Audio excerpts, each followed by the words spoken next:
Meditation is just amazing. As Karthikeyan says, it is miraculous. Closing your eyes and observing your breath can do wonders. This is what I believe. And it is a great opportunity for everyone at Delhi, near Delhi. In fact, I would request all other participants also, if you can make it nothing like that, you have this great opportunity to have so many masters at one place.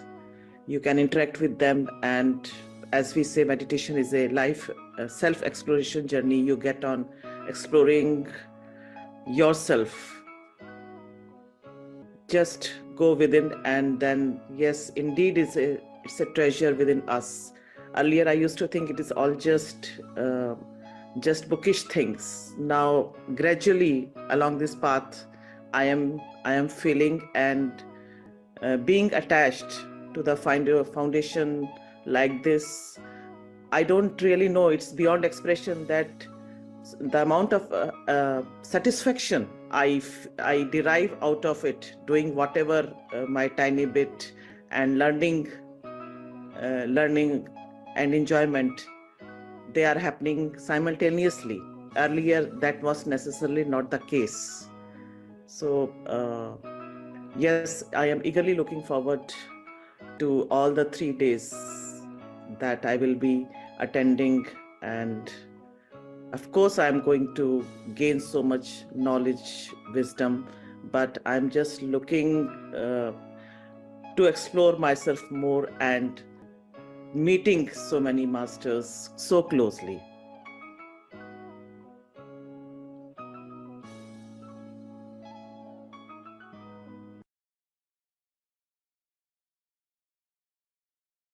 Good morning, friends and masters.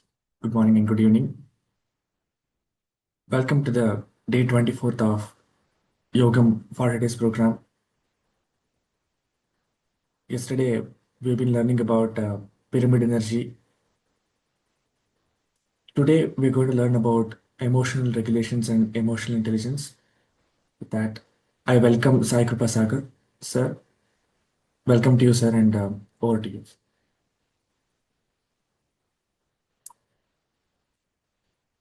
Wonderful. Namaste. Good morning, dear friends and masters. Good afternoon, good evening to wherever you are. It's been wonderful to join this day 24 of 40-day program, Yogam. And we've all been in this journey of learning a lot of things along with meditation, along with the simplest form of meditation called Breath-Mindfulness meditation. I know there's a lot of wisdom already shared by Chandra sir. And this week, a couple of days ago, he gave a wonderful introduction to emotional intelligence. And it's amazing that I get to do this topic these couple of days. So today and tomorrow, we'll cover the depths and breadths of emotional intelligence to the extent we have time.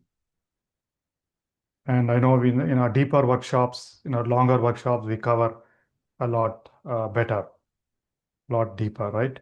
So, what are emotions? We all know what drives us, what makes us act, what makes us behave a particular way, what makes us do things in a certain manner different from certain other people, right? So anything, I mean, Buddha kind of called that as the association with good and bad. If something feels good, then we do our behavior is a certain way. When something feels bad, our behavior is a different way. And there are things that we want to do and things that we do not want to do. Where are these good, feeling bad, wanting to do, not wanting to do? Where are all these coming from? How do you know something is good? How do you know something is bad? How do you know this is something that you want or like?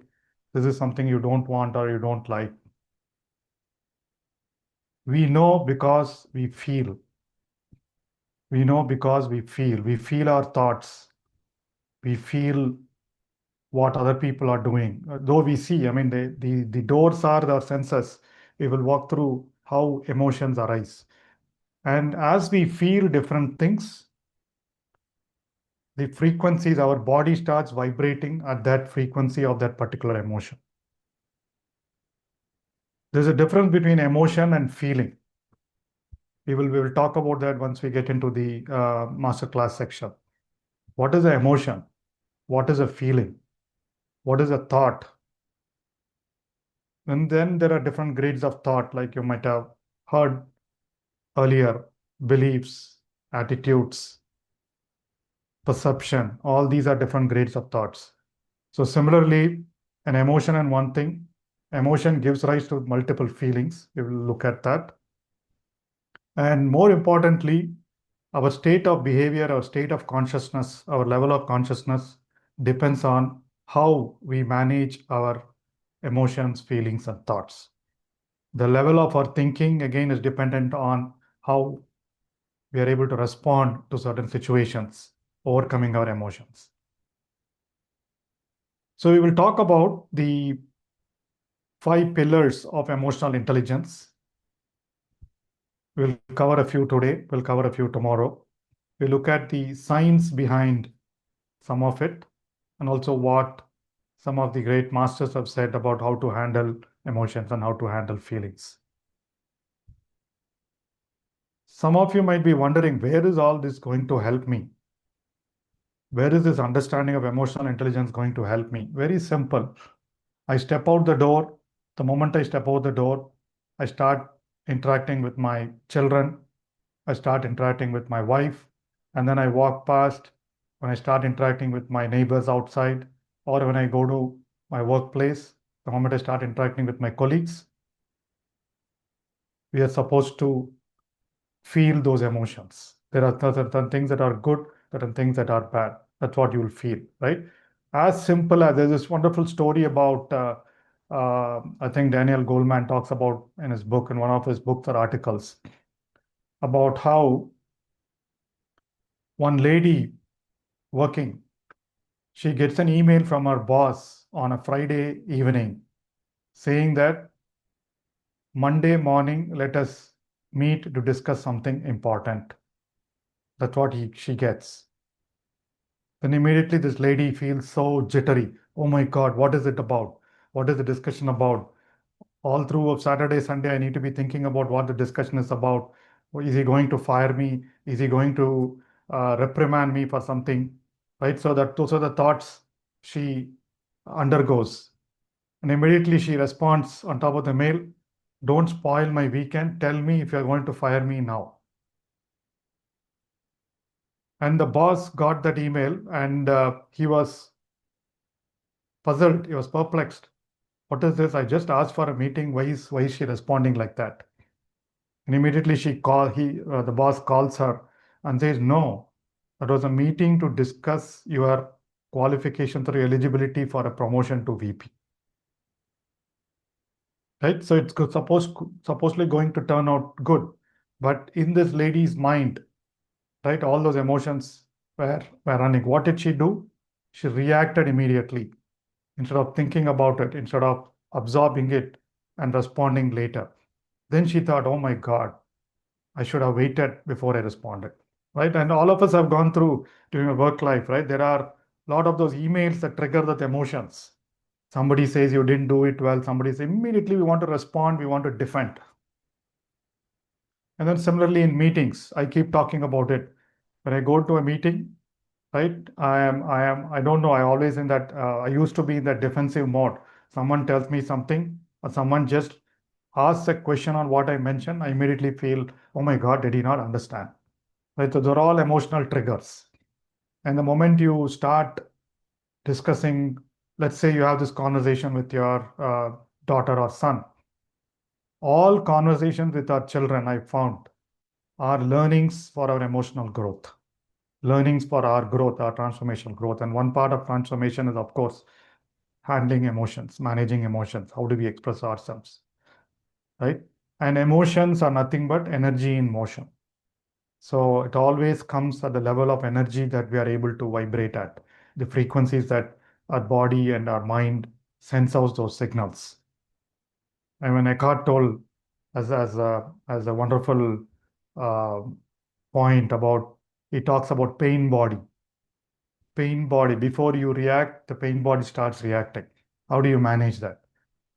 So everywhere you need some time between the trigger and the response. If the time is very short, then the response is from our pre-programmed beliefs, pre-programmed attitudes, or samskaras or vasanas. Whereas if you take the time, then you are able to cognitively think and respond. What gives the time between the trigger and response is meditation. The practice of meditation allows us to expand that time between response and between the trigger and the response. So we will talk about some of the statistics as well in terms of what is the science behind how emotions get triggered. And there are a lot of wonderful books that masters have written about how do you handle emotions. And all of us have heard about nadis. We have heard about chakras, right? And then that's our energy body. When I say emotion is nothing but energy in motion, so we have the different chakras managing different emotions. Higher chakras, higher upper part of the body responds to the chakras in the upper part of the body respond to positive emotions, positive vibrations. So they are positive energy emotions. Whereas things like fear, anger, resentment, frustration, guilt, shame, all that are our lower chakras, our lower body vibrations, right? So we will talk about bit. We'll talk about how to handle it, what is emotion, but where is it all coming from? There are multiple layers the way we handle emotions. First, it is emotions within ourselves. The energy flows within ourselves. We'll talk about the emotion loop. How does emotion get triggered, right? It's about being aware of the subtle signals in our body, in our mind. So that is self-awareness. We'll talk about that as one key pillar of emotional intelligence. The other key pillar is self-expression. Once you are aware of what you need to do, aware of the sensations, aware of the emotions, what are the feelings, then you'll be able to respond in a positive manner. That's expression, communicating. And I keep saying in my experiences how I started to become a better communicator, courageous communicator, clear communicator, the moment the noise in my mind started dying down, the moment I moved from reaction to response. We will talk about it. And as we continue to express, as we continue to communicate our ideas, slowly things start inspiring us and we become an inspiration to others. That's the third pillar of emotional intelligence. So we will talk about these three to the extent that the time allows us: self-awareness, self-expression, and inspiration in our masterclass part of it. So before that, let's dive into good practice of good technique that allows us to manage our emotions, feel our emotions, move from reaction to response, right? Become aware, get us into the higher state of awareness that allows us to uh, recognize our emotions and respond appropriately. All right. So we will dive into our usual practice of breath mindfulness meditation. So I'll request Kiran to play it, but meanwhile, let me share the slide. I can share, sir. You share? Okay. So all of us know the posture. Please share the slide and play the music, please. All of us know the posture. So please relax your body, sit in a comfortable posture. Remove your spectacles, clasp your fingers, cross your feet at your ankle. Look at the posture. If you are sitting on a chair, you can sit with your ankles crossed, or you can sit on a floor. Make sure it's comfortable. And close your eyes, clasp your hands, fingers into fingers. And the only thing that we do is observing our natural breath at some reference point in the nose. Be with your normal, natural breathing, no forceful inhalation and exhalation. And slowly our mind becomes empty. The noise in our mind starts becoming silent. And as the mind becomes empty, we get a feeling of emptiness. Feel the emptiness inside you because you're all energy, right? Energy keeps flowing. You'll start feeling the flow of energy, start feeling the sensation. And anytime you're distracted by thoughts or other distractions, other sounds, just observe it, recognize it, and bring your attention back to your nose and start observing your breathing. And we'll also have a brief technique of heart elevation that is very important for us to heighten our meditation experience. All right, so here is how you practice the heart elevation process. You all know. And when you place your attention at your heart region, taking long, relaxing breaths, you recollect an event of higher positive energy, positive elevated emotion, and then you feel oneness with everybody, right? The guidance will guide you through this process. All right, my dear friends, let's begin.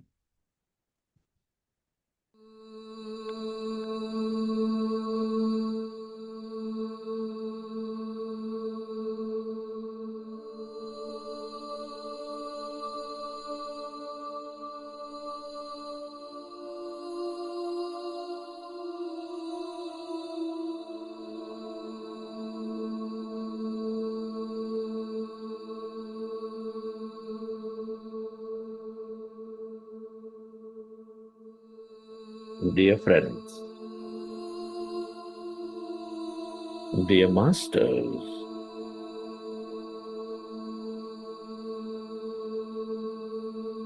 with your specs removed, eyes closed,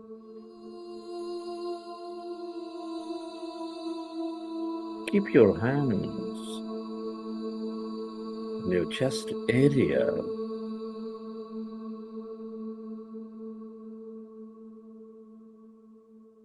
And resting your attention on your sacred heart. And can you feel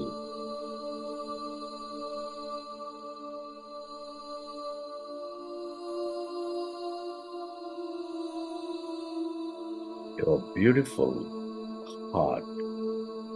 Feel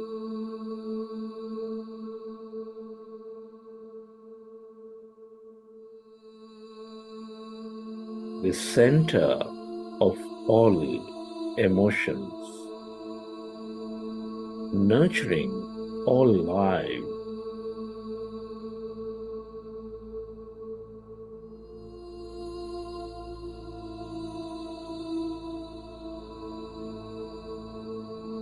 With its higher vibration of love, compassion, kindness, gratitude.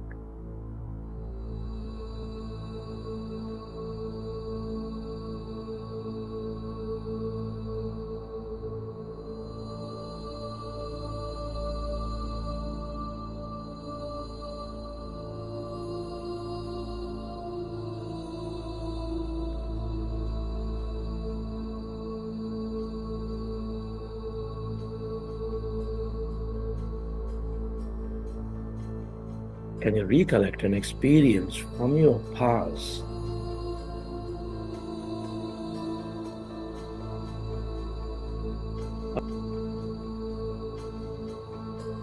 Or simply imagine to be living an experience of higher emotions of love, deep joy, gratitude.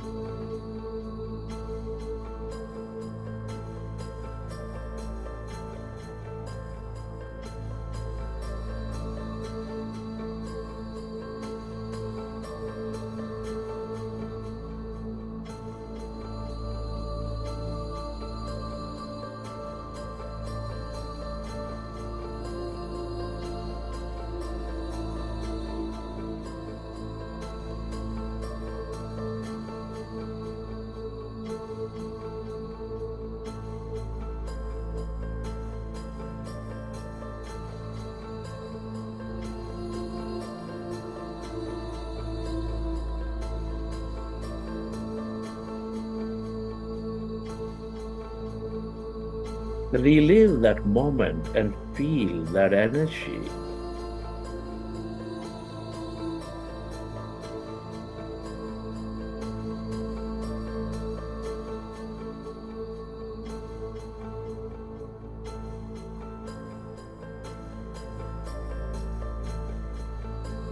The more you experience,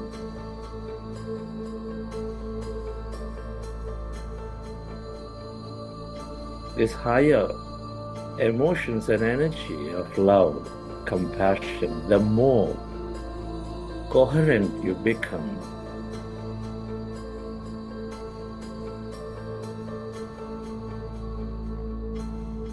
With all things and everyone.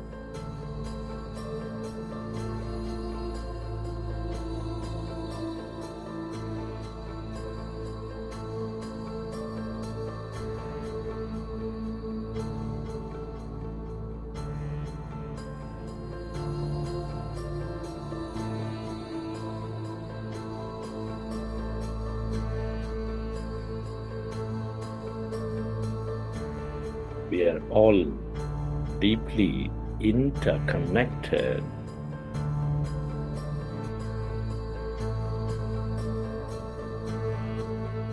Deep inside, we are specks of energy connected to each other.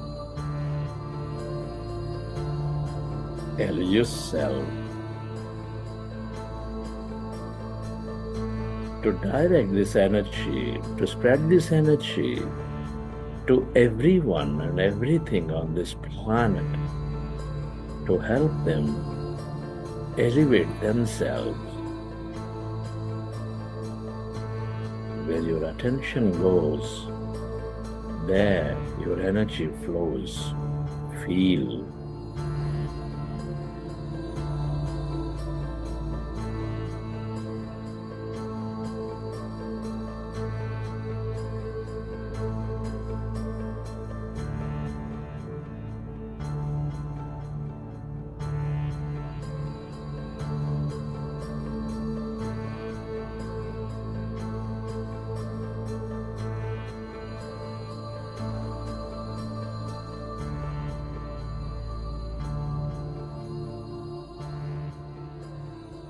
And slowly, let's go into breath-mindfulness meditation. With your fingers into fingers, hands comfortably rested in your lap. Observe your normal, natural in-breath and the out-breath.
We are going into powerful group meditation, dear friends.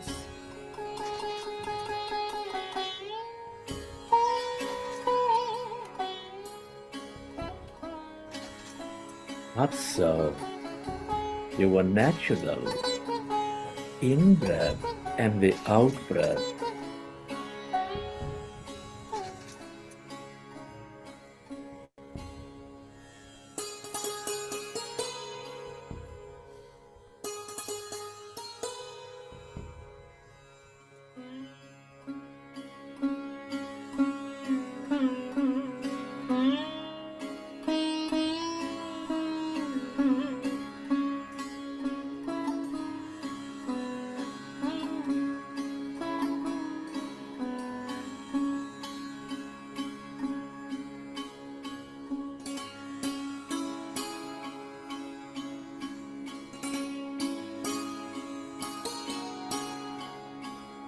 When you observe your breath,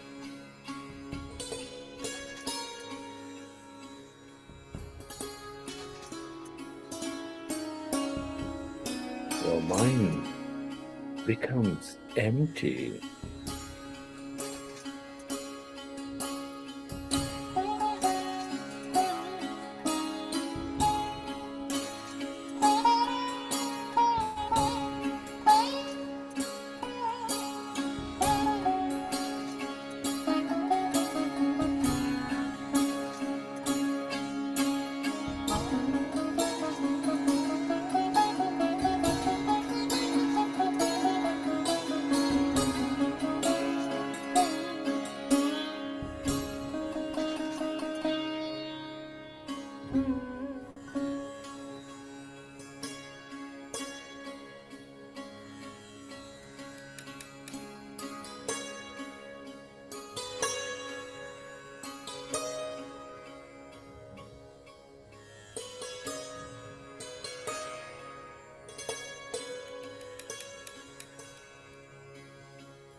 The mind is becoming empty.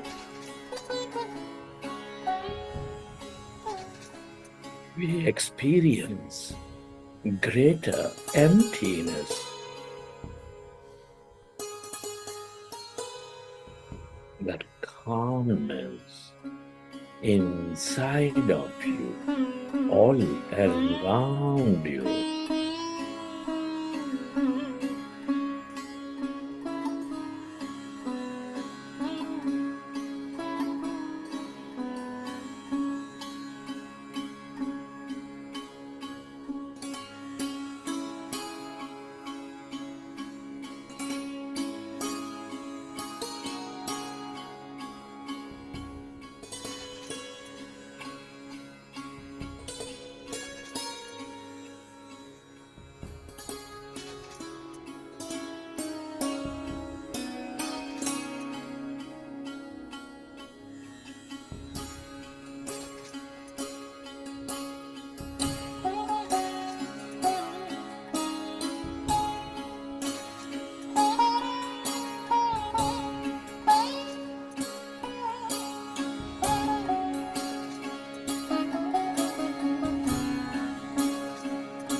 It is natural to have thought.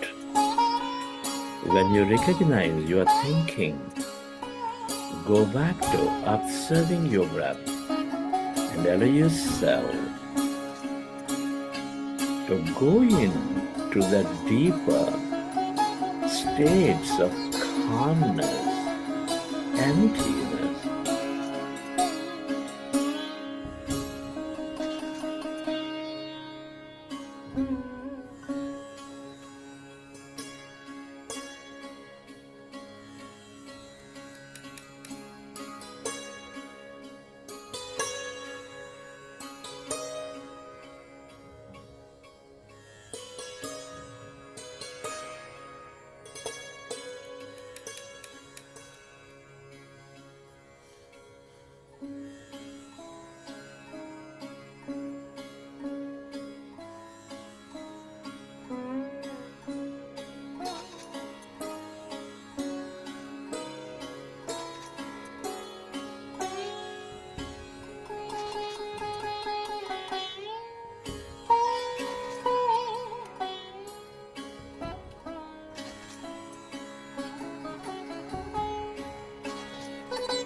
As the mind is becoming empty, all that liberated energy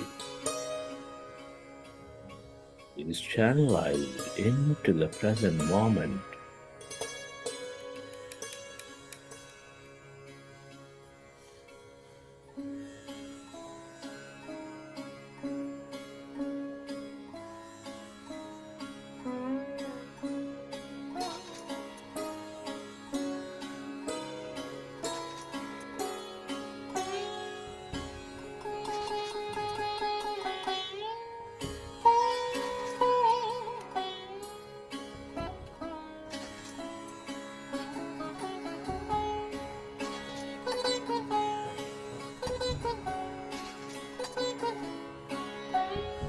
Your body begins to function at its natural best.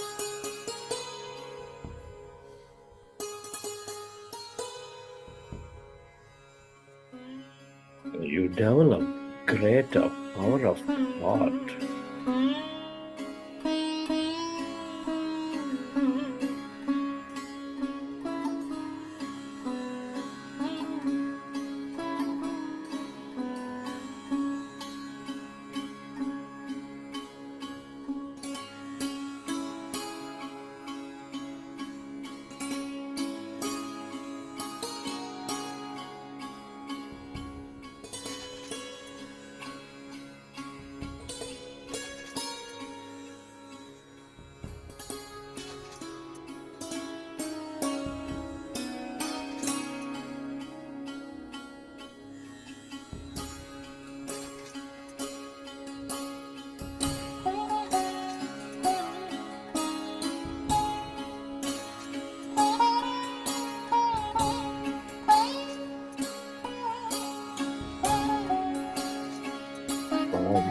to your breath and allow yourself to experience that emptiness, calmness inside of you, all around you.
Become aware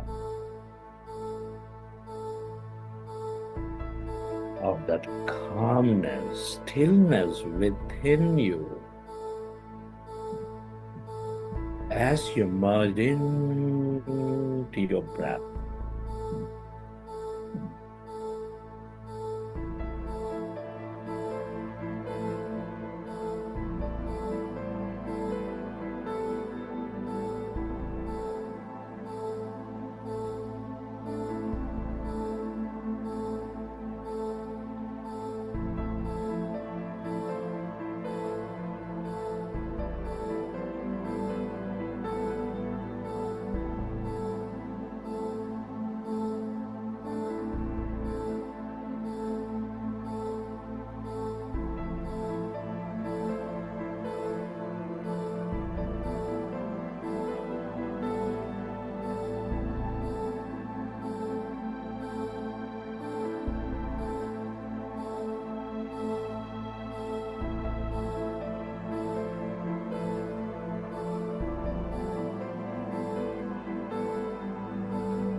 All emptiness is energy.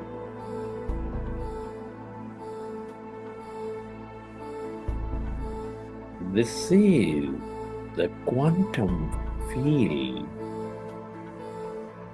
of limitless dimensions, the field of infinite possibilities.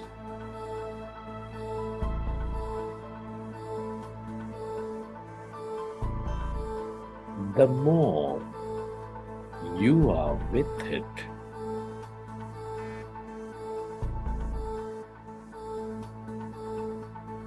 the more you tune in to the abundance of healing energy.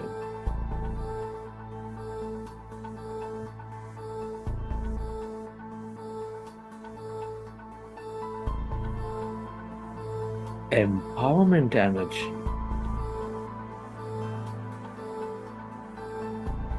That energy of love, that energy of the mystic,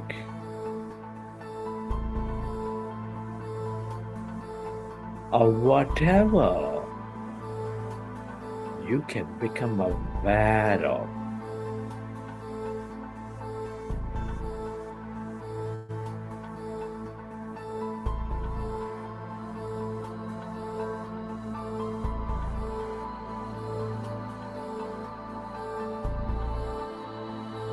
Falling into this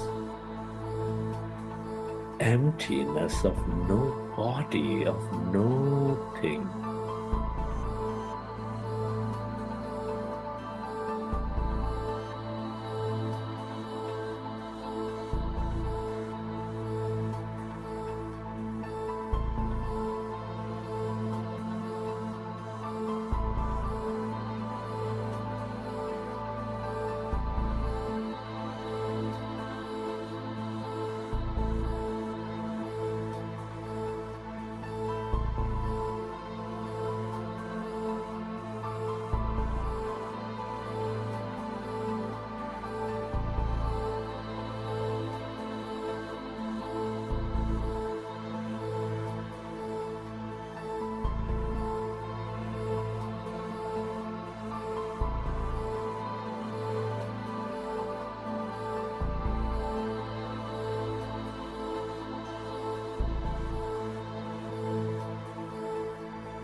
Less matter, more emptiness and energy.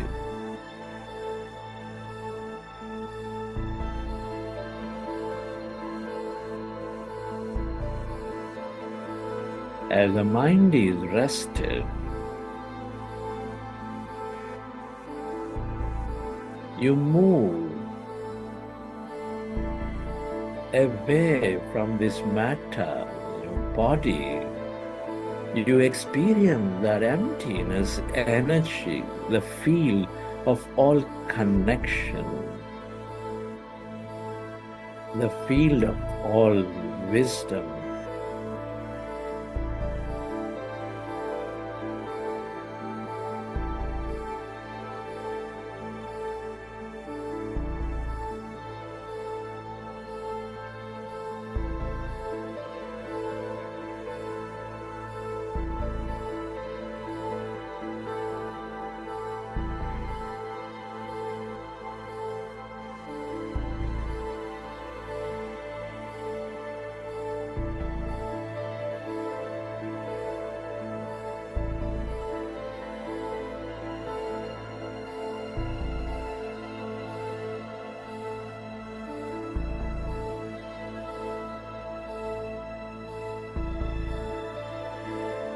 The more you are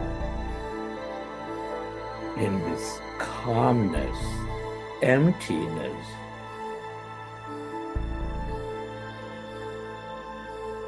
the more insightful you become, the more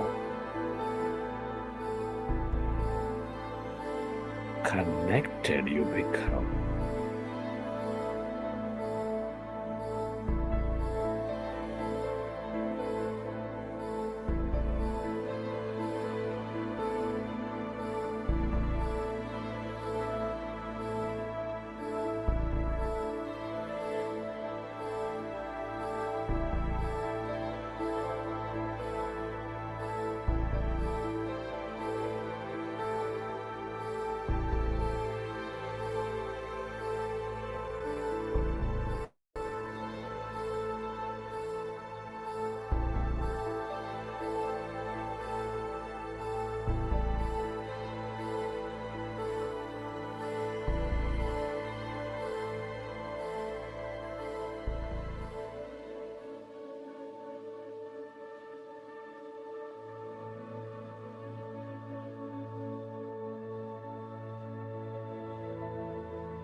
Merge into the emptiness of yourself,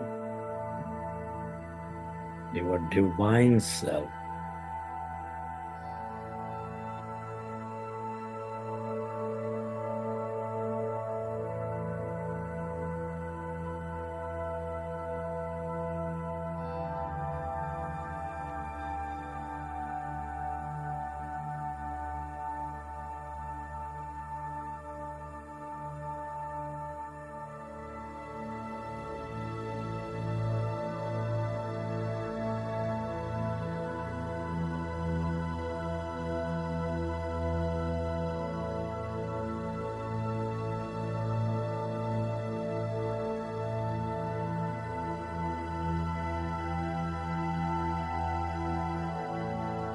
Receive your greater mind, that awareness.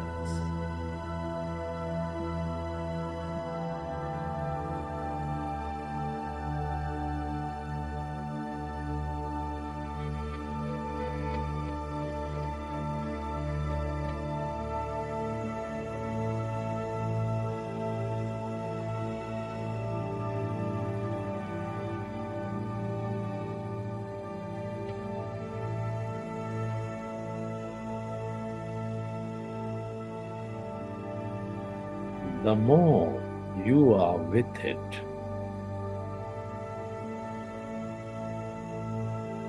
the more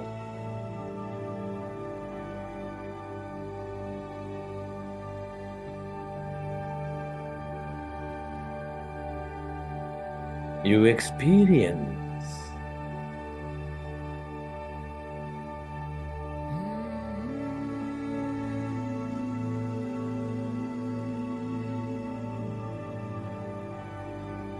your intuitive intelligence.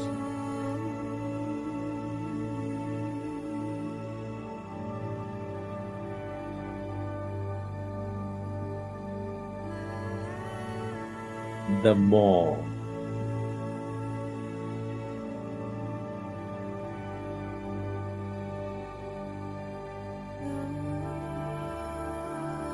you develop that acceptance,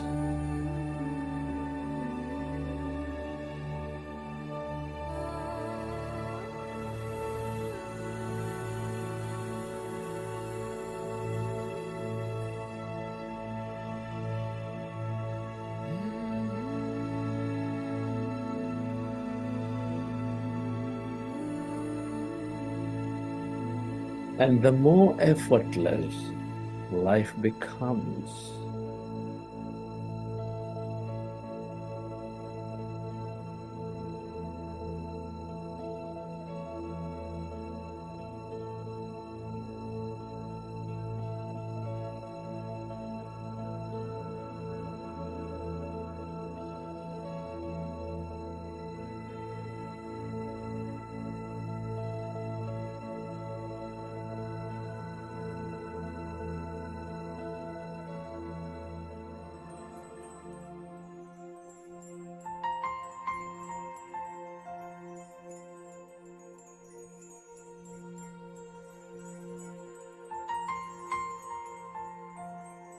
Friends,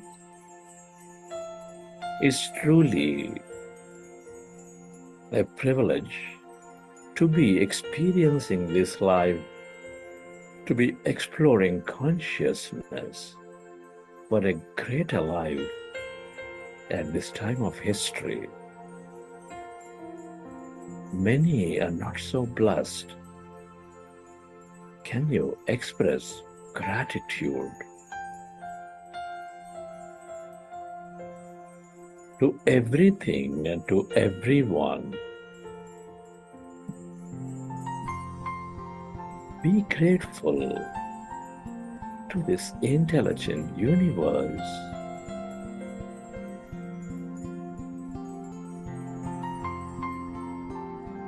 To your parents, to your teachers, to your mentors. Deep gratitude to yourself, to your body.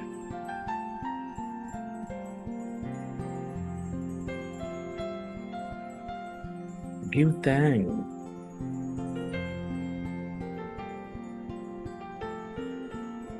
to this nature, the mineral kingdom, the plant kingdom, the animal kingdom.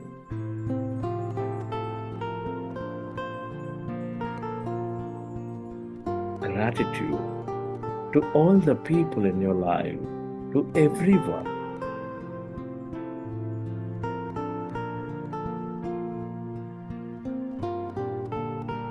To everything, the technology, the system, the company, the governments. Gratitude is the ultimate state of receivership.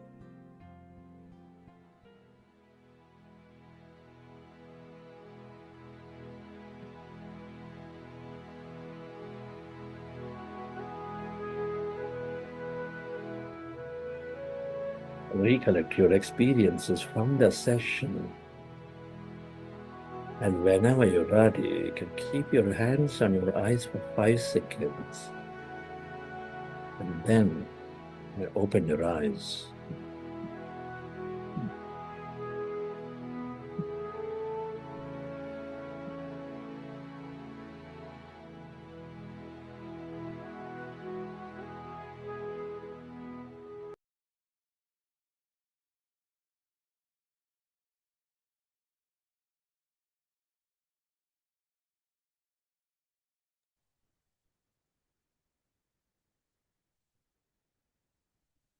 Wonderful, my dear friends. I hope that was elevating, relaxing, elevating,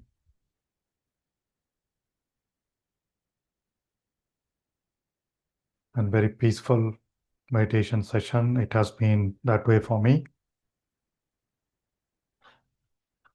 Just want to make sure.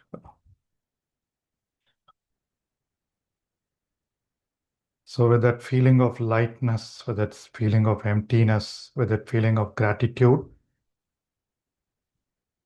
let's look at a bit more about how this state that we are in right now helps elevate our energies through better management of our emotions, which is what is emotional intelligence.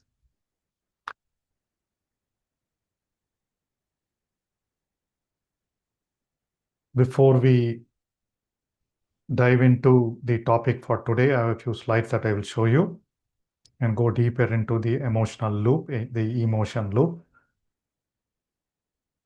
There is a poll that we want you to take right now. I don't know, do you want to do it now or after the master class? Can we take it right now before we get into the topic so that we can flow into the questions? Yes, So sir. that Yes, sir. I think we can take the poll now, sir, quickly and get into the Yes. topic. Let's do that.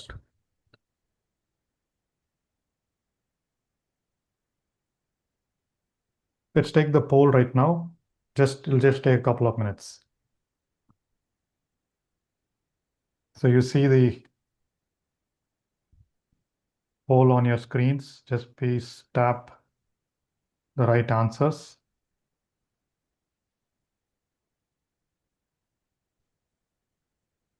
Let me read out the questions.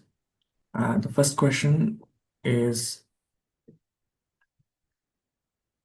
how strong is your belief in the manifestation process and how do you feel after your meditations? I deeply trust the process and feel emotionally uplifted after meditation. I trust the Sorry, process through. Nagendra. Yeah. Sorry, people are not able to see the poll. They're saying I can't see the poll, not visible. Oh, is it? Okay. I think it's disappeared. Kiran, can you redo it? Or This should be on a computer, I believe. 1 minute. I'm relaunching the poll. Yeah, I think people can now see the poll yeah, slide. now hopefully you can see the poll, everybody. Yeah. Yes. Yeah, I'll quickly read out the questions. How strong is your belief in the manifestation process and how do you feel after your meditations? It's the first question. I deeply trust the process and feel emotionally uplifted. I trust the process through my emotional state varies. I want to believe, but doubts and emotional low remains. I struggle to believe or feel any shift yet. The second question, how is your visualization experience during meditation? Then the third one, how are your emotional states and awareness evolving over the past 3 weeks?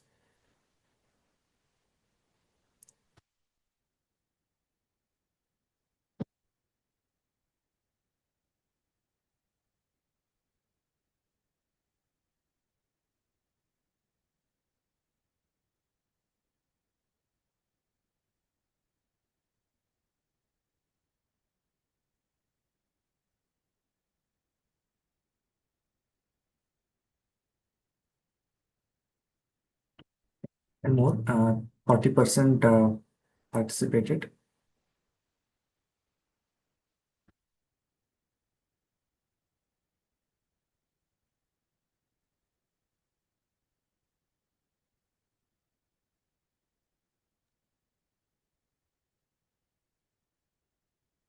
Just 2 more minutes. Please answer. We need more participation.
Let me end the poll. Let me share the results.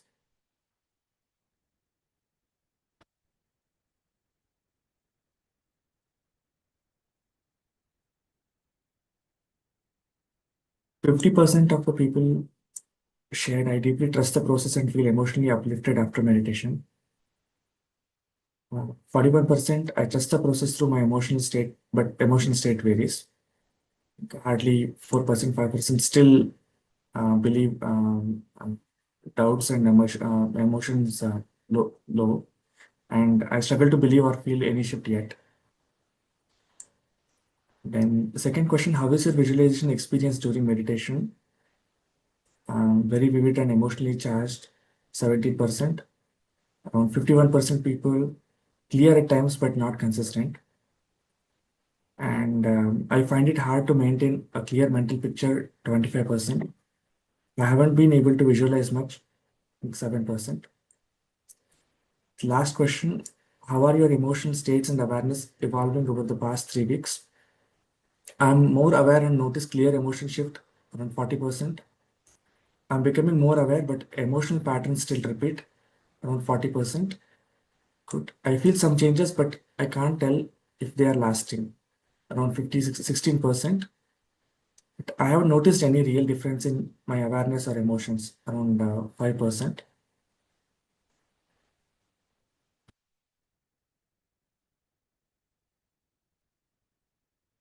So over to you, sir.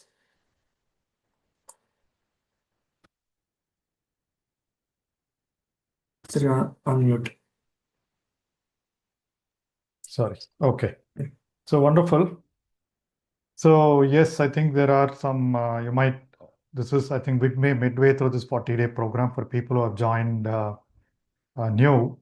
So there's a lot more to go. So I'm sure a lot of your experiences will evolve for the better over the next couple of weeks, right? Nothing to worry if you're not able to mark on the top two of those options. But a very good response, emotionally uplifting, emotionally aware, and feeling the change, shifting patterns of my emotions. So which is all about, again, becoming more aware of our emotions is very important for us to evolve our consciousness. All right. So with that, let's dive into today's class for another 15 or 20 minutes, and then questions we will take up at the end after the master class, please. So let me quickly.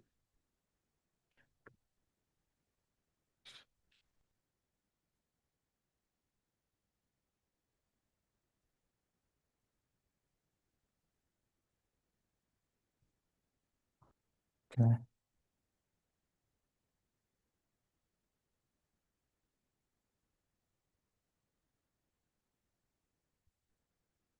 Hope you're able to see the presentation. One sec. Yes. So these are the 5 pillars of emotional intelligence that we're going to see over the next couple of days. Today a little bit. Today we'll look at the top 3, and then we will look at the empathy and engaging pillars in tomorrow's session. So what is self-awareness? A lot of you people mentioned that meditation has been helping you in emotional upliftment.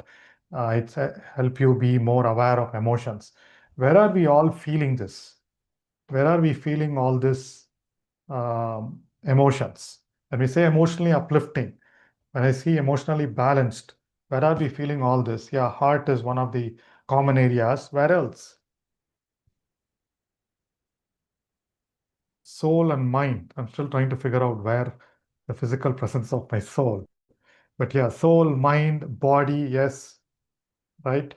And eyes. Yeah, so you'll feel first, you will feel on the more grosser matter, grosser, but more. It all depends. Some of you might feeling in the heart region, some of you feel in the head, some of you will feel in the different parts of the body. And that is where the emotion loop that I'll talk about will come in. But before that, we all know we spoke about the I'm sure some of you might have heard about the amygdala hijack. The neuroscience perspective of how we feel emotions, right? So there is this midbrain or limbic brain. let me see. So the midbrain or limbic brain is the seat of emotions. And there is this neocortex area, which is our thinking part, which is our cognitive part, right? So the time it takes for the midbrain, for your subconscious mind that we covered. So subconscious mind to react, the speed of thought, the speed of the sensation, the speed of energy flow that happens is in the matter of 10 to 50 seconds. Sorry, 10 to 50 milliseconds.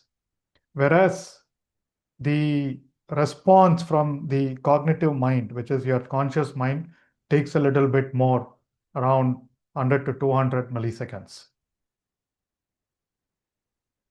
So what happens when there is a reaction? Sir, When you have a response, when some trigger happens, so immediately what happens is your subconscious mind reacts the fastest. That is because there is not enough time for your conscious mind to come and react, right? Respond. So let me just quickly share. Where is the sharing going?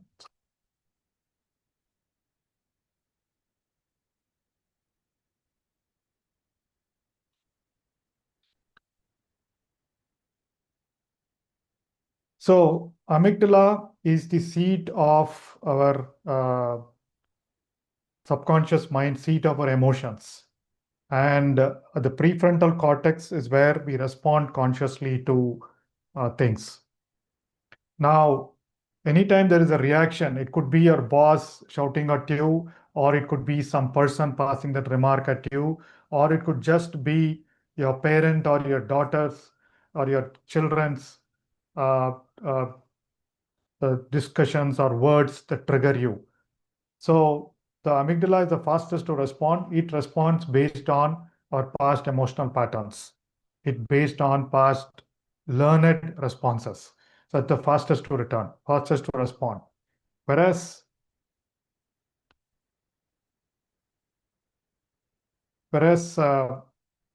when we allow our prefrontal cortex, our brain to respond, only then it becomes a conscious response, right? The time to respond increases as we practice meditation, as our awareness increases. That's the neuroscience part of it, right? Our meditation increases the time between reaction and response to increase the time between reaction and response to hundreds of milliseconds. And that is the space in which we respond instead of reacting. That's the neuroscience part of it, right? Whereas, I'll come back to the slide in a minute, where there is the other perspective, which the spiritual scientist of 2,500 years ago, Buddha, he talked about this. It's called the emotion loop or the energy motion loop. How do we feel emotions? How do you feel emotions? So we looked at the neuroscience perspective of expanding our awareness through meditation. So there is a gap between our react, trigger, and response. And this is how emotions flow. This is how we feel emotions. How do we feel emotions? First, there are some things that come through our six senses. Our eyes, our ears, someone has passed a remark, or we see something, we taste something. So immediately the six senses are the doorways to whatever we see in the world, whatever we interact with the world. So there is an energy that flows through the six senses, and it causes a sensation or a vibration in different parts of the body. And then the mind enters, and then it colors that particular sensation as good or bad, right? So it gives it a feeling. It gives it a feeling tone. So the feeling tone is either pleasant, unpleasant, or neutral. And then the next part of the whole process is about it colors with emotion. I am angry. I am frustrated. I am happy. I am sad. So that is the feeling that you do, right? That's the emotion part. And then the feeling. Anger has different grades of feeling. Anger, I could be frustrated. I could be annoyed, right? So all these are different grades of anger, which is what turns out as a feeling. A low intensity anger is more about annoyance. Why is he keep on nagging like this? So that's a type of an anger.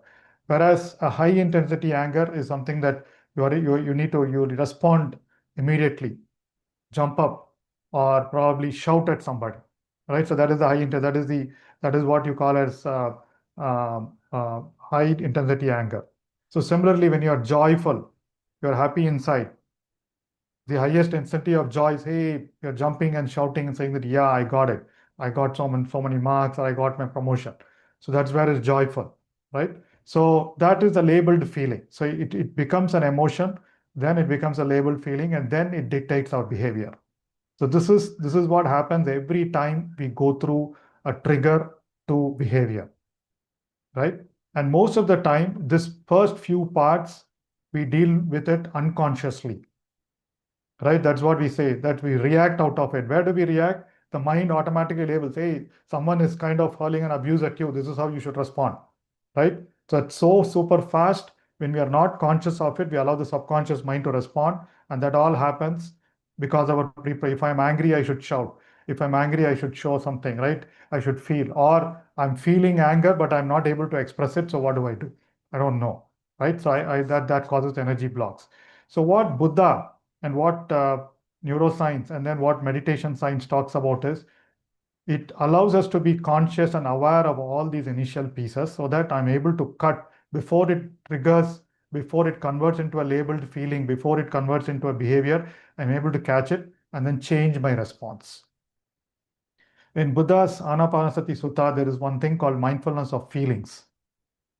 There's mindfulness of body, mindfulness of feelings, mindfulness of mental processes, and mindfulness of the truths.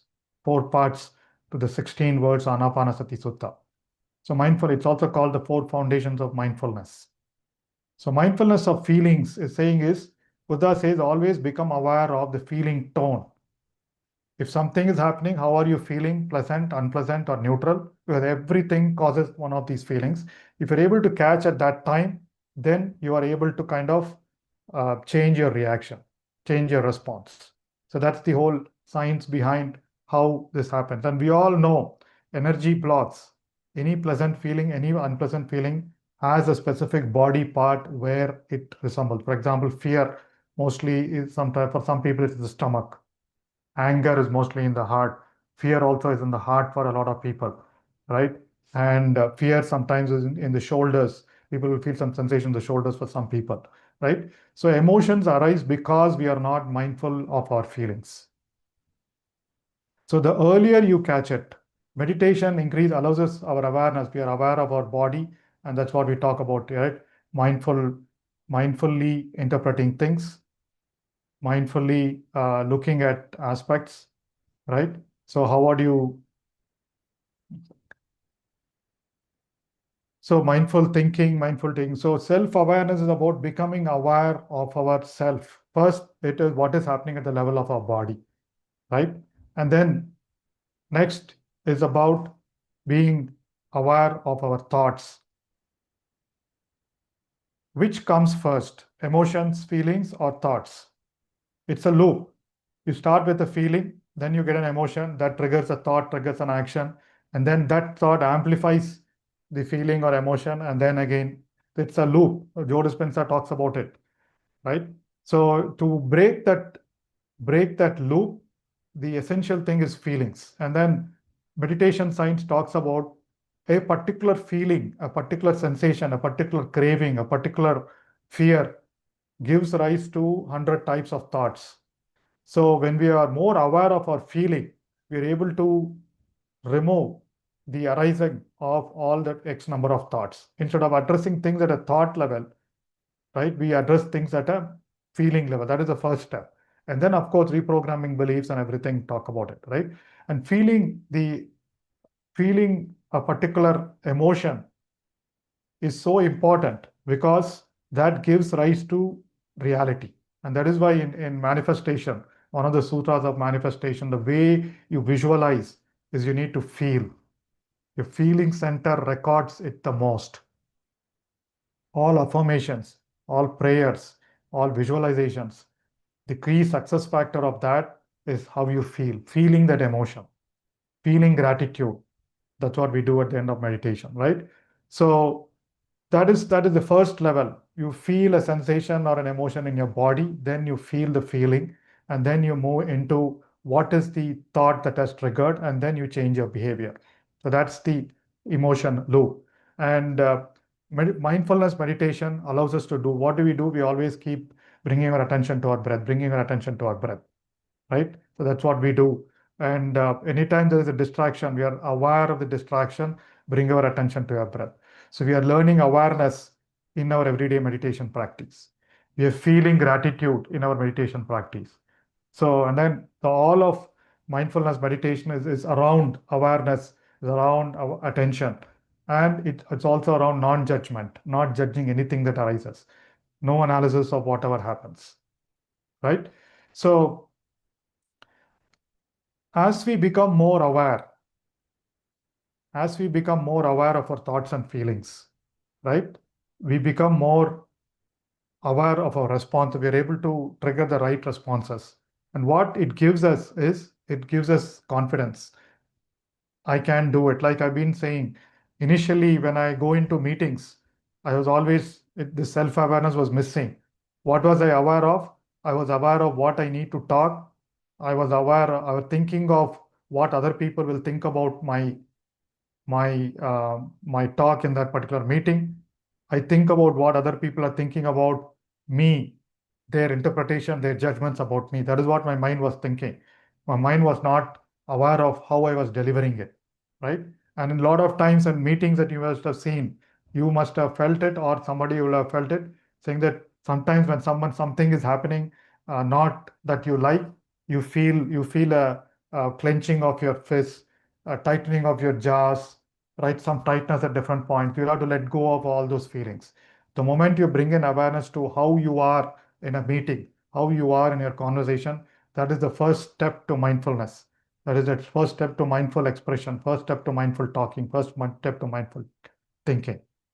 So self-awareness is not just about feeling, it's about feeling what you are feeling in that particular body. So next time when you practice anytime you do a conversation, become aware of what your body is telling, what your feeling is telling, right? And as we become aware of ourselves, as we move from reaction to respond, you start seeing reciprocated by others. That's what I felt in my meetings. When I said I go into meetings without thought after meditation, right? So things happen spontaneously. And when people start reciprocating, first thing is your amygdala doesn't hijack you into thinking that, oh my God, that guy is questioning you, right? I attract it. I look at it with a sense of love, with a sense of compassion, I clearly see the question why he's asking, and answers come to us from a higher level of emotion. So your vibration shifts, right? You start understanding yourself a lot more. So there is self-awareness, bringing that gap between reaction and response. And as we become aware, slowly our beliefs start getting reprogrammed. Our beliefs start getting reprogrammed. Why did I behave like that? Why did I respond like that? Right? So then you start reflecting, saying, no, that is because of that particular behavior. So again, there are several ways. Where do all these emotional responses come from? Number one, it obviously comes from our pre-programmed beliefs. That also includes some of our childhood memories, inner child behavior, right? Or it could come from our samskaras. It could come from our past life footprints or imprints, right? Because you must see, some of them will kind of be so afraid of certain things like snakes, like lizards. Where did that come from? Even kids, right? So those are the fears that are ingrained in them from the past lives. And then some of them are compassionate from the time they are born, right? So all those are imprints that come from the past lives. So feeling those, understanding where it came from, understanding that it is not useful for me, and letting go is the first way to get over our unhelpful emotions, right? And as we kind of get over our emotions, then we start expressing things. The next way for us to show elevated emotions is about self-expression. How do we gain balance in expression, right? So I'm able to handle all my emotions. I can't be silent sitting in a meeting. I can't be silent when some situation happens. It is our duty, it is our dharma to respond in a right manner, not respond in a manner that was pre-programmed in me, that was programmed by past beliefs or other people, but respond with the feeling of what my mind is telling. Again, as our awareness increases, we are able to listen to our inner calling, our intuition, right?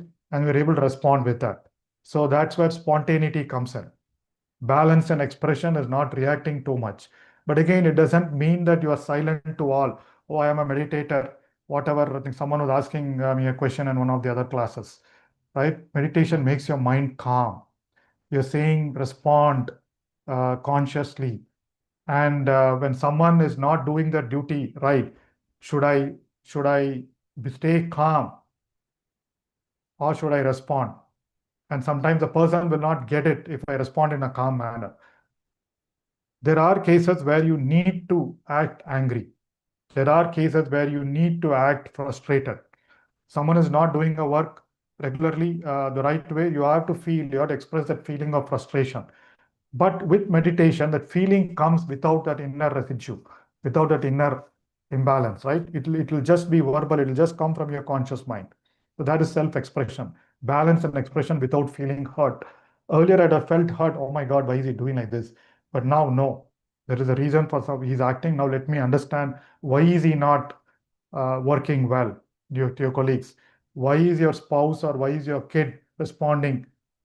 They're all responding to us or reacting based on their level of awareness. Let me understand that with compassion, right? And then express what is important positively.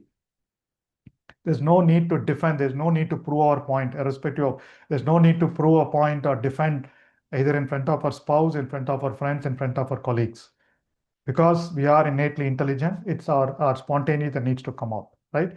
So balance, being at balance, not staying completely calm, not staying completely reactive, right? It's about choosing the right response. Buddha calls it as wise, skillful response, right? Express what is important positively, be truthful, compassionate, and unselfish. Again, a lot of times, again, it's our pre-programming. We've seen friends. I had a friend in college. We used to do a project together. We used to do something together, 2 or 3 of us. But there is this one friend, as soon as the work is over, he used to run to our HOD or a professor saying that, yeah, we finished, right? So there are some people who want to take all the credit. So there is no reason for us to be defensive in that particular instance, right? So let's be truthful, and whatever we express, it has to come from our inner intelligence. It has to come from our integral self, the whole self, right? Like Buddha says, every time you speak, even Patriji keeps saying this, every time you speak, make sure the decision to speak or what to speak passes through 3 gates. Truthfulness. Is it truthful? In this age of a lot of fake news, a lot of fake understanding, misunderstanding, right? So is it true? What am I going to speak? Is it true based on some science, facts, or based on my inner intuition? Is it necessary at this time? This is not to kind of for me to take a credit. This is for work to happen elsewhere, right? Is it necessary? And am I going to tell that in a kind and a compassionate mode, rather than intriguing, rather than ridiculing somebody, rather than complaining about somebody, rather than making that point just to bring someone down and make myself feel superior. So that is what is self-expression about. When you express things, you have to be clear. It has to come from a place of compassion and not from a place of fear where we defend, not from a place of ego where we want to feel superior, right? So when we speak the right words, the right way of communicating is self-expression, the higher level of self-expression. And again, expression doesn't need to be coming always through words. That is where your full presence is important, right? I can't be doing something and say, oh yeah, you go and I know, I understand what you're saying. That when you are fully present, that's what we mean by integral communication, being integral. When you're fully present with your body, mind, and your soul, your inner intelligence, your feelings, right? Then you'll be able to communicate right. In fact, Eckhart Tolle in his book talks about expression just by being silent. Mindful listening is that when you listen to someone, more often than not, when we keep listening to somebody, our mind is in a chatter. Oh my God, what is he going to talk? Why is he talking like this? I have my next meeting. I need to go somewhere, right? So this conversation is taking too long. So that is what goes in my mind. But when you are listening to someone with complete presence, people are finding solutions in that particular presence. You will get answers in that complete silence.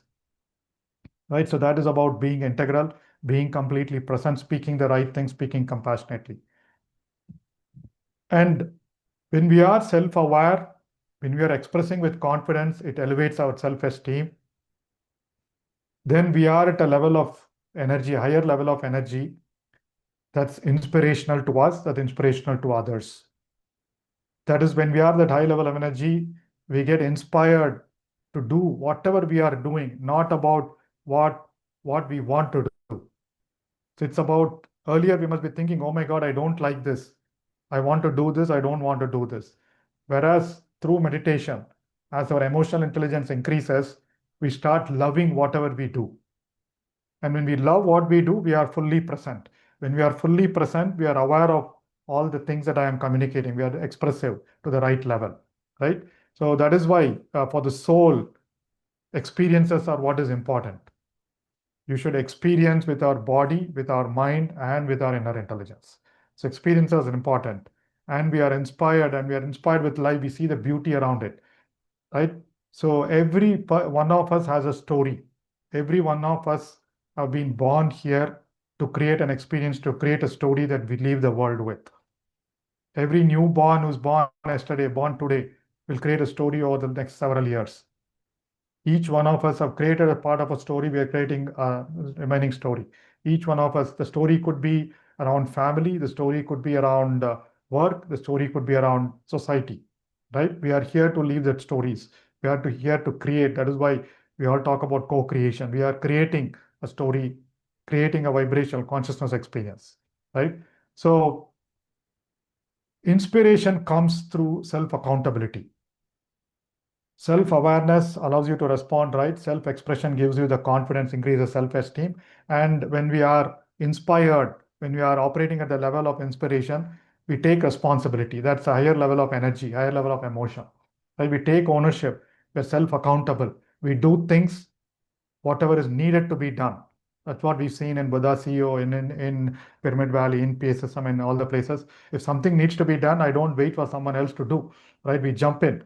Unless and until there is a mechanism that someone is responsible who should be doing. I can't be doing someone else's work if there is some person involved in doing it, right? Taking ownership, being self-accountable, right? And aligns to what is given to you. Whatever we do, if it is aligned to whatever talents we have, whatever innate talents we have, it kind of works out very well, right? And that is flow. You get engaged. Mihaly Csikszentmihalyi wrote a wonderful book on flow. All of us get into those flow states during meditation. All of us get into flow states when you are in serious and work, right? A lot of times I've recounted my experiences. When I'm giving presentations to clients, I am in that state of flow. I don't know. I speak about that example where I go into a meeting and the client asks me to present on a topic which I'm not prepared with my slides. So I just went to a whiteboard, start talking about the topic. And what happened the next 60 minutes, I don't know. I was in a state of flow, talking the right things. It was passing through me, right? So the intelligence was passing through you. So inspiration happens when you are at a higher level of energy, when you are first grateful for yourself, when you are spontaneous, and when you are aligned with whatever you are doing, right? When you're aligned with what we're doing, doesn't mean that that particular whatever you're doing needs to be what you like, right? So meditation allows us to let go of those likes and dislikes, go beyond likes and dislikes, because one level of meditation is about equanimity, right? I'm okay to do this, I'm okay to do that, because you don't gather those emotional imprints in you, right? So inspiration comes when we are responsible, when we are accountable for what we are doing, right? And automatically, when we are doing something with full presence, your next step shows up, your next meaning shows up, your next purpose shows up. What do you do next shows up. A lot of times we are with that, oh, I need to know my purpose, I need to know why I'm doing it, right? Not all the time will you know. There will be an opportunity to present it to you, which you are supposed to do. Once we get involved in that, automatically the next door opens. That's what I found. That's what we found in all the projects that we do with PSSM and at work as well, right? So, my dear friends, so those are the three things we will talk about. Once we are aware, once we communicate, once we express our wholeness, once we express our intelligence right, once we start operating at from a sense of joy, from a sense of inspiration, things start happening magically to us. And as we do this, there is a next level of, as we are in a higher level of emotional state, the next level is how do we interact with others, our relationships at home, relationships with colleagues, relationships with our boss, right? How does it work? So, which is what we will look at tomorrow. How do we deal with empathy? The other two pillars that we'll cover tomorrow are empathy and engagement. How do we engage? But to do those two, first we will have to take care of ourselves. That's becoming more self-aware, becoming more self-responsible, becoming more self-accountable, right? All these happens two ways: top down through cognitive behavioral therapy, right? Or something is happening, I need to be ready. So meditation gives you the gap to respond instead of react, take the appropriate action, choose the right thought, make the right choices in our behavior. That happens top down through our neocortex. And then bottom up, your amygdala becomes silent. Your subconscious mind slowly becomes silent. It becomes empty, right? So those cravings, those fears automatically disappear through prolonged practice of meditation.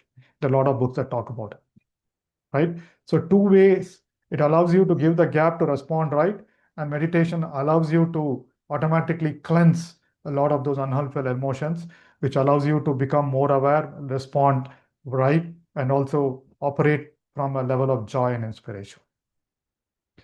All right. So with that, my dear friends, that concludes the lecture or the master class for today. I think we've gone beyond our time. So if any of you have questions, I'm available to take any questions, or I think you can continue on. And again, is there anything else following this? Yes, sir. Before we conclude, I have a couple of announcements. Today, we have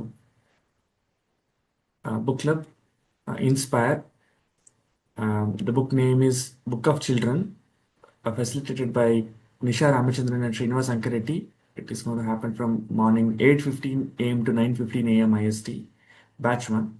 And batch 2 will be facilitated by Prasad BT and Charishma, 8 to 9 p.m. IST. Don't miss out. It's an insightful discussion based on the book called Book of Children. And the second announcement is, as Chandra sir was mentioning last week, the I program, Elevate Your Energy, is a self-paced course on the Buddha Sivo app, which has the manifestation advanced course, the life you for master the 5-step manifestation process, dive into the science of manifestation, experience the deep guided meditation and practical insights. There is an offer, the code special you can use, and you can enroll to the course and continue with the self-paced course. The announcement will be, more details will be shared in the WhatsApp group to everyone. Please join the program, and you can continue the advanced manifestation course on Buddha Sivo app. So,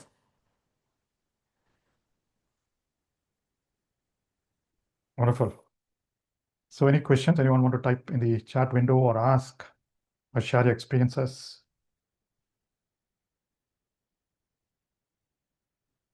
Tomorrow we will do the part 2 of emotional intelligence as well. We'll dig a little bit deep into a technique that Michael Singer talks in his book called Living Untethered as well.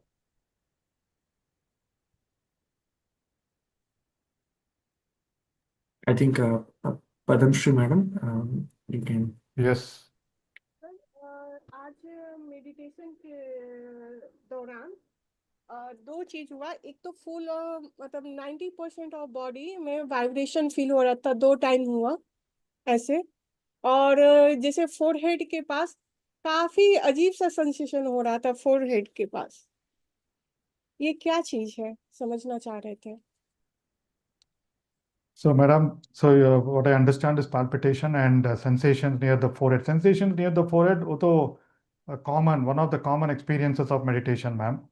So, body में first sensations हमारा जब meditation ध्यान करते हैं, so हमारा body में awareness बढ़ता है.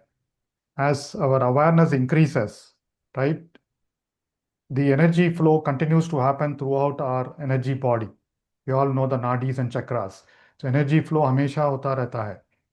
लेकिन because of the mind, because of the mental preoccupation, we are not aware of those.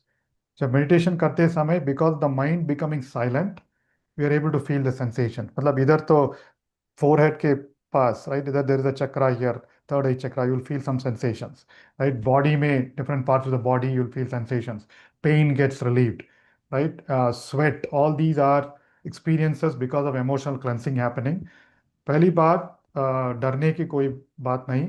So you'll have to just let go of it, and then as you continue the practice, this will get resolved, right? So this all part of normal meditational experiences.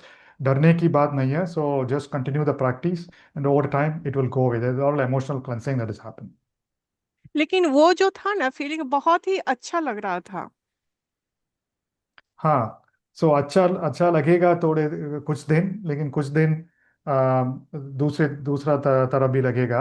So the whole idea is not crave for अच्छा लग रहा है और ये अच्छी तरह की sensations और unpleasant sensations, right? It's more about being. आज अच्छा लग रहा है, कल तो कुछ और तरीके से लगेगा, right? You not even able to focus. There be some kind of sudden jerk, some kind of fear coming up. So all these are part of mindfulness meditation experiences. As we continue the practice over time, all these will dial on. You'll get into that blissful state, you'll get into that peaceful state, you'll get into the equanimous state, you'll get into that state of timelessness, right?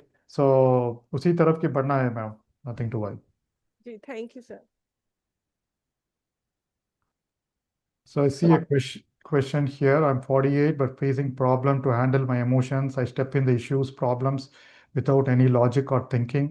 My childhood was not very good. So good observation. So the point is you have become self-aware right now, right? So you understand there are problems because your emotions. That is the first step to awareness. A lot of people are not even conscious that the problems are because of their emotions. And problems are never outside. Problems are always in here, right? And that goes away the moment we elevate our energy and address our emotions. So yes, Gurinder ji, so it will go away. Continue the practice, all this wisdom and the practice of meditation over time as you continue to elevate your energy from harmful emotions, harmful emotions, harmful feelings to skilled emotions. You'll start observing things that changed outside. All right, so any more questions? I think we have one more. Pratibha Dev, could you please unmute? Yes, sir. Can you hear me? Yes, ma'am. Yeah. So good morning. So meditation was good. Meditation was good. So I'm also trying to focus on breath, even though I get into thoughts and then I don't know where am I and all that. But still, earlier I was trying to do affirmations consciously. But I think when I was doing affirmations, I was more conscious. Now, when I'm back to breath, it's going very fast. Like I actually I try to count the breath, but the count goes off very fast. I don't know when it goes off. Other than that, also I had a question was that emotional intelligence, like we mentioned that it starts with the feeling. So what is the first thing you will advise to suppose someone said something? And I feel you said that it's first in the body and then the emotions, and that is where the thoughts, and then it's going to repeated loop. So like I had the awareness, but then first thing is first feeling, right? I don't know how to handle that. And then later on also there will be continuously, especially from the loved one, no? it will continuously come as in throughout the day also. Like maybe for me, maybe a couple of days. So, what should I do, and what would be the suggestion for these two things? Okay, good question. So, your question is about how do I observe that emotion in my feeling, right? Through my feeling. So let's what it happens. Someone tells you something, and normally we immediately respond. We immediately react to something and saying that okay, this is what it is. Either we convey our emotion immediately, right? But continuous practice of meditation, like for example, you said the counting, the breath, all that is kind of steps in self-awareness.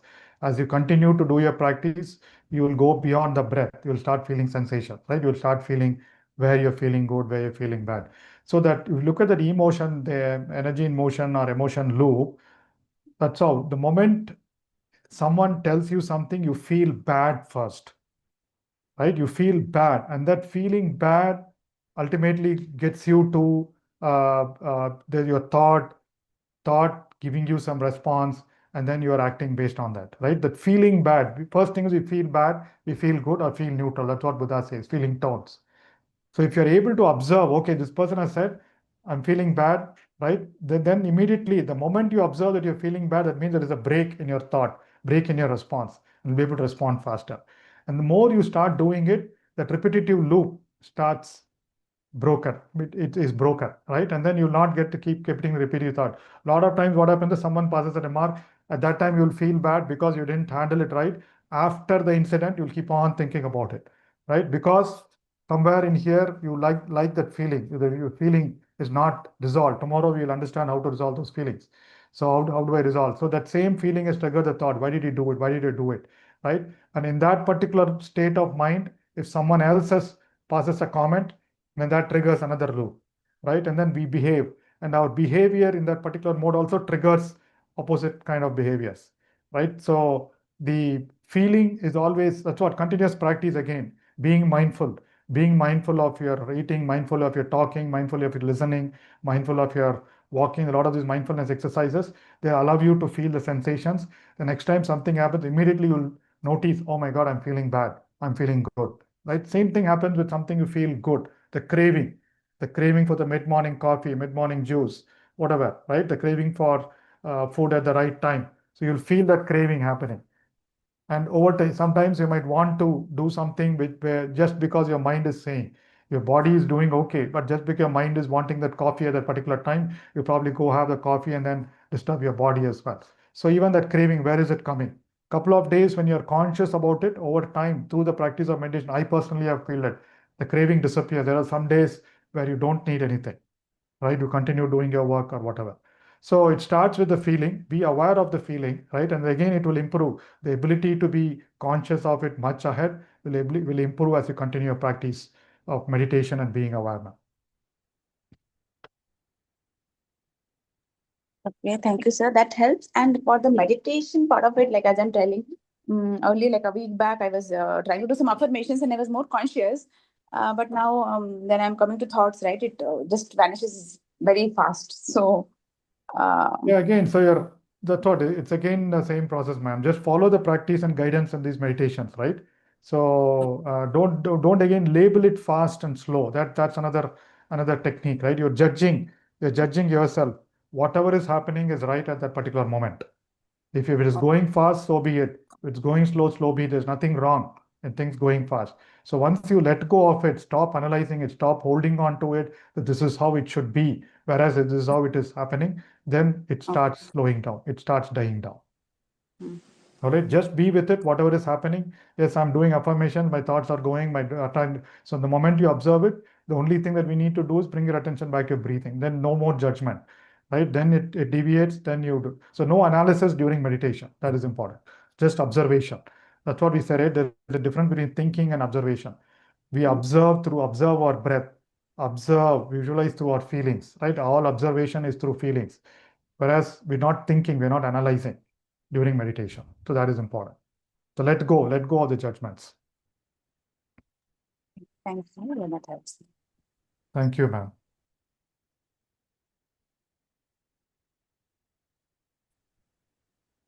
Good All morning, right. sir. Yes. Sir, I just wanted to ask that what is the difference between emotions and feelings? Is emotions, can we say that it is negative and feelings is positive? No, ma'am. So feelings, so emotions are like top level or high intensity feeling. Like I said, right? Anger is an emotion Okay. that results in multiple types of feelings, right? I might be angry as an emotion, but it will cause annoyance, frustration, right? Similarly, being there are different grades of that particular emotion, right? And your feeling is what dictates your behavior. But that feeling is driven by one emotion called anger. Again, don't go too deep into emotion and feeling. Both can be positive, both can be negative, right? And your frustration, your annoyance, you're shouting at somebody at full throttle, all these have a connotation of a certain set of feeling and emotion. They block a certain set of your energies, right? So that is what matters. So emotion is a higher category of feeling. And then under emotion, there can be multiple sets of feelings. Again, there are multiple theories around it, but feeling and emotion is also used interchangeably. So now don't worry too much about it. And it is not that emotions are negative and feelings are positive. Emotion, joy, gratitude, right? Bliss, these are all positive emotions, high energy emotions, right? Whereas anger, fear, guilt, shame, they are all lower energies. Each of these energies, each of these emotions gives rise to a certain type of feeling, which expresses itself in various ways, right? For example, joy or happiness is an emotion, right? But how do you express? Oh, you feel very good. Then silently you say thank you, right? Or you tell someone, oh, that's very wonderful. I feel very happy. In some places you'll feel shouting, right? Oh, wonderful, yeah, I did it. Or India won the match, right? So all these are different types of feelings expressed differently through the same emotion because the same emotion of happiness. I hope you get the difference. Again, don't psych your mind with the differences between these two. Both can be positive and negative. Thank you, sir.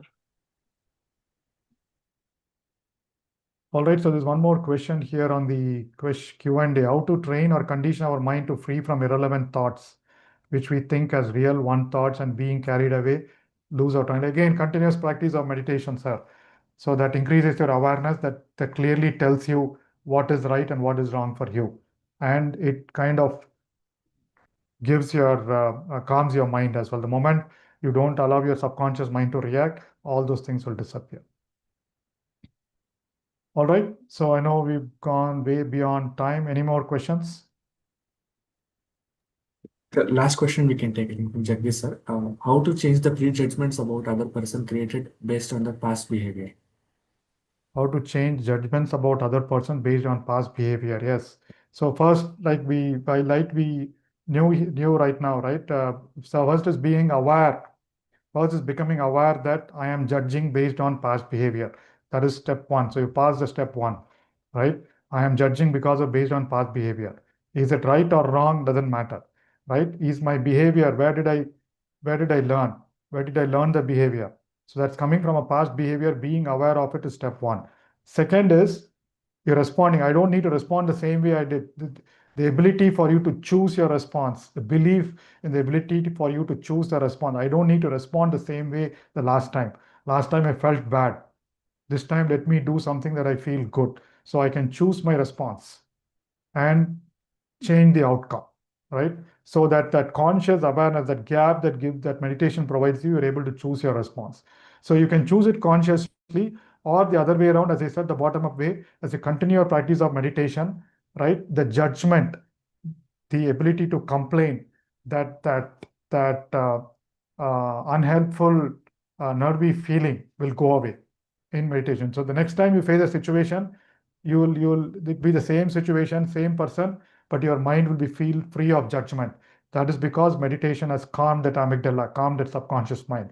That is not even giving the thought for you to judge. Right? Two ways: by being conscious, choosing your response wisely, and second is basically allowing your subconscious mind to become silent and not even the judgment to be coming out. Your mind will not even judge in that particular situation because of the calming of your mind. All right.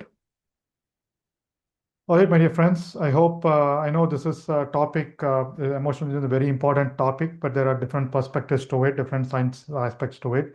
And the only way you can practice this topic is experientially. You will realize that, you will understand that as you continue the practice of meditation. Anyway, tomorrow we'll meet for the second part of it. We will talk a little bit more on the other two pillars of emotional intelligence. With that, can we bring this to a close, Nagendra? Yes, sir. We can end the session. Okay, wonderful. So thank you very much, my dear friends. Appreciate your staying for so long in your time. And it was wonderful sharing the first few pillars of emotional intelligence. Tomorrow we'll meet again and we'll talk more about the other two pillars of emotional intelligence and some techniques. Thank you and have a nice day. Yes, I am.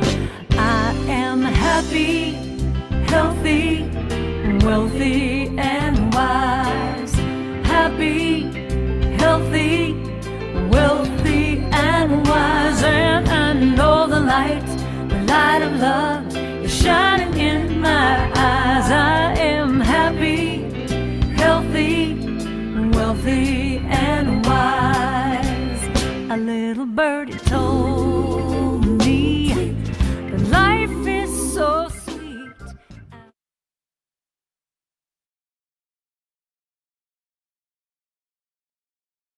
Thanks everyone for joining the session today. We'll meet you all same time tomorrow. Thank you.